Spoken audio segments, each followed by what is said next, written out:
झेप मराठी, आरसा महाराष्ट्राचा. मृत महिलेच्या जागेवर दाखवली बोगस महिला. 10 एकर 19 गुंठे भूखंडाची केली खरेदी. तब्बल 14 वर्ष तपास सुरूच, माजी आमदार अनिल गोटेंनी केली टीका. मृत महिलेच्या जागेवर दुसरी महिला उभी करून जयचंद ॲग्रो प्रायव्हेट लिमिटेड या कंपनीने 10 एकर 19 गुंठे जमीन हडपल्याचा आरोप शिवसेना उबाटा पक्षाचे नेते तथा माजी आमदार अनिल गोटे यांनी केलाय. आज 10 मार्च रोजी पत्रकार परिषद घेऊन गोटे यांनी जयचंद्र ॲग्रो प्रायव्हेट लिमिटेड या कंपनीवर आरोप केलेत.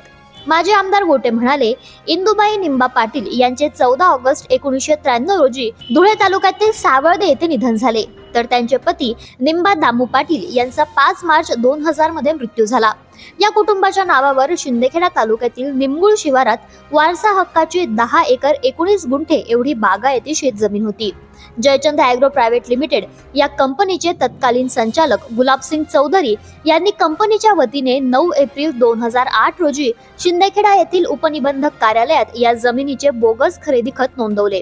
या खरेदी खतावर दाखवण्यात आलेल्या महिलेचे 15 वर्षांपूर्वी निधन झालेले असताना तिच्या नावाच्या जमिनीची खरेदी होते कशी, असा सवाल गोटे यांनी उपस्थित केलाय.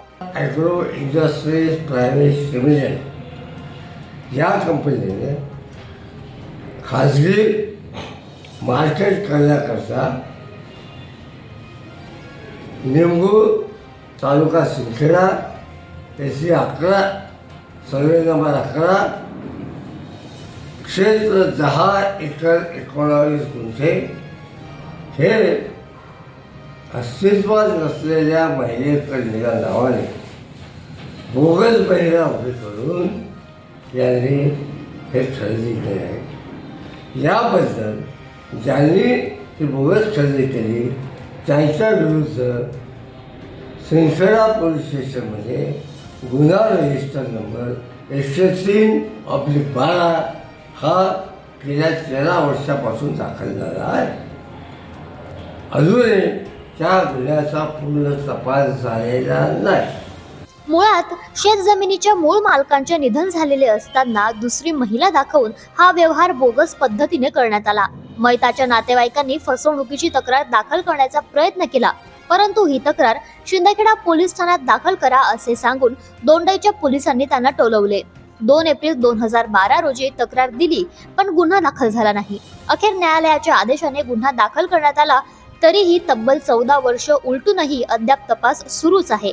याबाबत शंका उपस्थित करत अनिल गोटे यांनी पत्रकार परिषदेतून जयचंद्र ॲग्रो प्रायव्हेट लिमिटेड या कंपनीवर आरोप केलेत. प्रतिनिधी कार्तिक सोनवणे, झेप मराठी, धुळे. अशाच वेगळ्या आणि ताज्या बातम्यांसाठी पाहत रहा झेप मराठी, आरसा महाराष्ट्राचा.